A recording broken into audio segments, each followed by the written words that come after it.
খৰচমুখী ধাৰাবাহিকখনৰ আহিবলগীয়া এপিছডৰ আজি এটি জেনেৰেল প্ৰম' মুকলি হৈছে। জেনেৰেল প্ৰম'টোৰ প্ৰথম ভাগতে আমি দেখিবলৈ পাইছোঁ কৃষ্ণ বৰুৱাই কৈ আছিল, তহঁতে মোৰ বাবে যিমান কৰিছ সেয়া মই উপলব্ধি কৰিছোঁ। তাৰপিছতে আমি প্ৰম'ত দেখিবলৈ পাইছোঁ পৰিয়ে কৈ আছিল, মই বিজয়ৰ স্থান কাকো দিব নোৱাৰোঁ বুলি ডাইৰেক্টলি তই কিয় নকলি?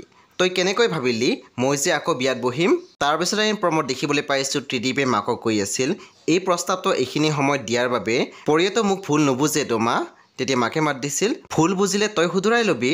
তাৰপিছতে আমি প্ৰম'ত দেখিবলৈ পাইছোঁ পৰিয়ে ত্ৰিদীপক কৈ আছিল, কিবা কথাত মোক পাবলৈ আপুনি বিজয়ক ষড়যন্ত্ৰ কৰি এক্সিডেণ্ট কৰোৱা নাইতো। তেতিয়া ত্ৰিদীপে আচৰিত হৈ মাত দিছিল, পৰি। সেই বন্ধু বান্ধৱীসকল এয়া আছিলে আহিবলগীয়া এপিছডৰ এটি জেনেৰেল প্ৰম'হে। খৰচমুখী ধাৰাবাহিকখন আপোনালোকে চাবলৈ পাব প্ৰতি সোমবাৰৰ পৰা শনিবাৰলৈকে নিশা 8 বজাত কেৱল মাত্ৰ ৰং টিভিত।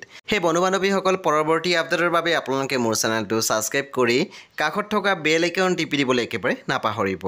আৰু প্লিজ আপোনালোকে মোৰ ভিডিঅ' এটা লাইক কৰি দিব।